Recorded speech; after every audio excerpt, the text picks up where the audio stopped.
ሰበር ዜና ህወሓቶች በወርቅ ምክንያት ተገዳደሉ። አደገኛ መረጃ ከትግራይ መዲና መቀለ ተሰምቷል። በዝርዝር ይቀርባል።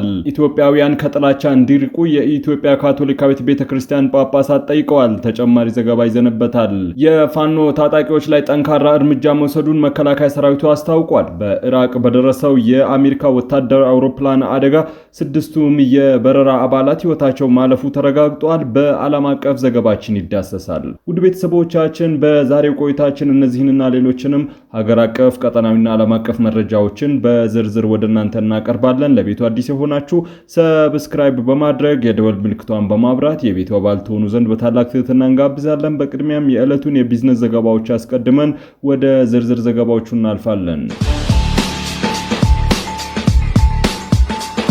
ዛሬ በኢትዮጵያ ንግድ ባንክ አንድ የአሜሪካን ዶላር 153 ብር እየተገዛም 156 ብር እየተሸጠ ነው። ፓውንድ ስተርሊንግ 200 ብር ተገዝቶም 204 ብር ከ5 ሳንቲም ይሸጣል። የአውሮፓ ዩሮ 176 ብር ከ2 ሳንቲም ተገዝቶ 179 ብር ከ8 ሳንቲም የሚሸጥ ሲሆን የስዊዝ ፍራንክ 191 ብር ከ4 ሳንቲም ተገዝቶ 195 ብር ከ2 ሳንቲም ይሸጣል። የኩዌት ዲናር 490 ብር ተገዝቶ 499 ብር ከ8 ሳንቲም የሚሸጥ ሲሆን የቻይና ዩዋን 21 ብር ከ8 ሳንቲም ተገዝቶ 22 ብር ከ2 ሳንቲም ይሸጣል።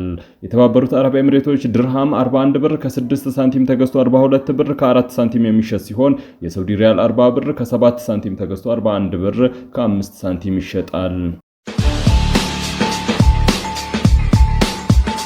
የኢትዮጵያ ካቶሊካዊት ቤተክርስቲያን ጳጳሳት ኢትዮጵያውያን ከጥላቻ እንዲርቁ አሳሰቡ። በንጹሃን ላይ የሚፈጸሙ ጥቃቶችን አውግዘዋል።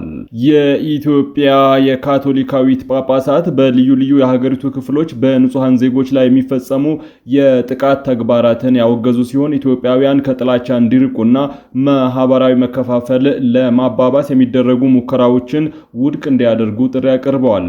የኢትዮጵያ ካቶሊካዊት ጳጳሳት ጉባኤ ባወጣው መግለጫ ንጹሃን ዜጎችን ኢላማ ያደረጉ ጥቃቶች፣ ግፎችን ያወገዙ ሲሆን እንዲህ አይነቱ ጥቃት በሃይማኖታዊ ትምህርቶች፣ በባህላዊ ወጎች፣ በፖለቲካዊ ምክንያቶችም ተቀባይነት የሌለው መሆኑን መግለጻቸውን ቫቲካን ኒውስ ዘግቧል።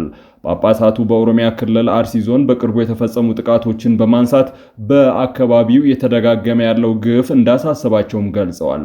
የጉባኤው ፕሬዝዳንት ብፁዕ ካርዲናል ብርሃነ ኢየሱስ ደምረው ሱራፌል ባስተላለፉት መልእክት በተለያዩ የሀገራችን ክፍሎች በተለይም በአርሲ ዞን የተደጋገመ ባለው ዘግናኝ ኢሰብአዊ ግድያ እንዲሁም ንጹሃን ዜጎችን ኢላማ ባደረጉ የንብረት ውድመቶች እጅግ አዝነናል ብለዋል።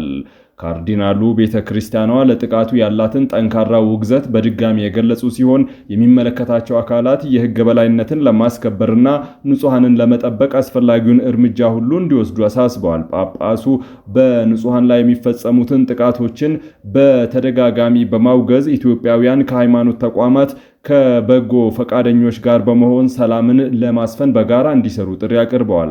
መግለጫው አክሎም ሁሉም ኢትዮጵያውያን ጥላቻን እንዲቋቋሙ እነዚህን አሳዛኝ ክስተቶችን ተከትለው እንዳይጓዙና በህብረተሰባችን ውስጥ መከፋፈልን ለመፍጠር የሚደረጉ ማናቸውም ሙከራዎችን ውድቅ እንዲያደርጉ እናሳስባለን ብለዋል። ባለፈው ሳምንት መጀመሪያ ላይ የኢትዮጵያ ኦርቶዶክስ ተዋሕዶ ቤተክርስቲያን ቋሚ ሲኖዶስ፣ የኢትዮጵያ ሃይማኖት ተቋማት ጉባኤና የኢትዮጵያ እስልምና ጉዳዮች ጠቅላይ ምክር ቤት በኦሮሚያ ክልል ምስራቅ አርሲ ዞን ሻርካ ወረዳ በ21 ንጹሃን ላይ የደረሰውን ግድያ በማውገዝ ተከታታይ መግለጫዎችን ማውጣታቸው ይታወሳል። ተቋማቱ መንግስት ፈጣንና ግልጽ ምርመራ እንዲያደርግ እንዲሁም ጥፋተኞችን ለህግ እንዲያቀርብና የነዋሪዎችን ደህንነት እንዲያጠናክር ጥሪ ማቅረባቸው ይታወሳል።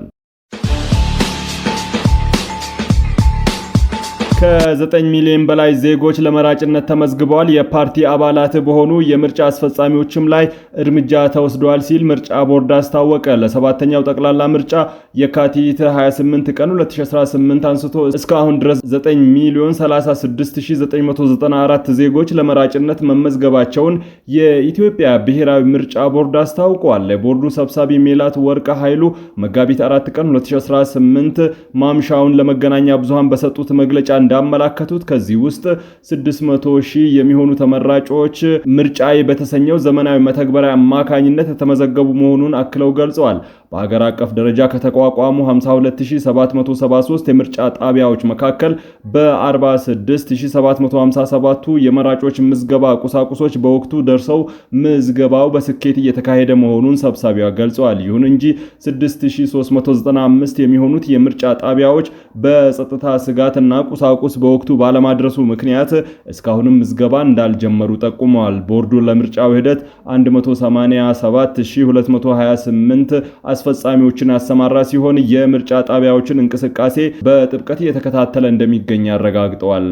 በሌላ በኩል ምርጫው ፍትሐዊና ገለልተኛ እንዲሆን በትኩረት እየሰራ መሆኑን የገለጸው ቦርዱ የፖለቲካ ፓርቲ አባል ሆነው በተገኙ የምርጫ አስፈጻሚዎች ላይም አስተዳደራዊ እርምጃ መውሰዱን አስታውቋል። በተደረገው ማጣራት ከአስፈጻሚነት ከተሰናበቱት ግለሰቦች መካከል ከፓርቲ አባልነት ባለፈ የፓርቲ እጩ ሆነው የቀረቡም ጭምር እንደተገኙ ሜላትወርቅ ኃይሉ ገልጿል። ቦርዱ ለስነ ምግባር ጉድለት የበታች አስፈጻሚዎችን በማሰናበትና በሌሎች እየተካ መሆኑንና የማጣራት ስራዎች ተጠናክረው እንደሚቀጥሉ አብራርተዋል። በተጨማሪም የፖለቲካ ፓርቲዎች የምርጫውን ሂደት የሚታዘቡላቸውን ወኪሎች እንዲልኩ ጥሪ ተደርጎ በአዋጅ የተዘጋጀ ቢሆንም እስካሁን ድረስ ወኪሎቻቸውን የላኩ ውስን ፓርቲዎች ብቻ መሆናቸውን ሰብሳቢው ጠቁመዋል። ቦርዱ በምርጫው ሂደት የሚያጋጥሙ ማናቸውም ችግሮችን ለመፍታት ቅሬታ ሰሚ ኮሚቴና እስከ ፍርድ ቤት ድረስ ያሉ አሰራሮችን በመጠቀም ለምርጫው ስኬታማነት እንዲሰራ አስታውቋል።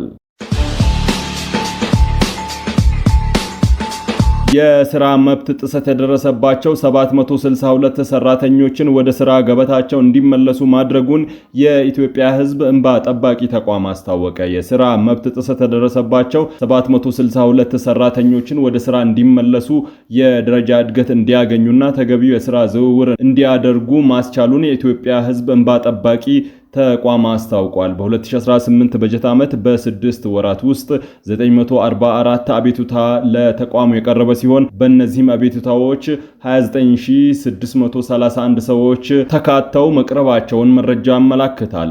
የአቤቱታዎቹ አይነትም ከስራ መብት ጥሰት ጋር በተያያዘም ከይዞታ መብት፣ የጡረታ መብት፣ የመንግስት አገልግሎት አለማግኘት፣ ካሳና የምትክ ጥያቄ፣ ትምህርት ነክ ጉዳዮች፣ መረጃ ክልከላ፣ ልዩ ልዩ ጉዳዮችን የሚመለከቱ በድምሩ 944 አቤቱታዎች መቅረባቸውን አስታውቋል። ከቀረቡት አቤቱታዎች መካከል 762 ወይም 80% በመንግስት ተቋማት ላይ የቀረቡ ሲሆን 182 ወይም 20% አቤቱታዎች ደግሞ በግል ድርጅቶች ላይ የቀረቡ መሆናቸው ተገልጿል።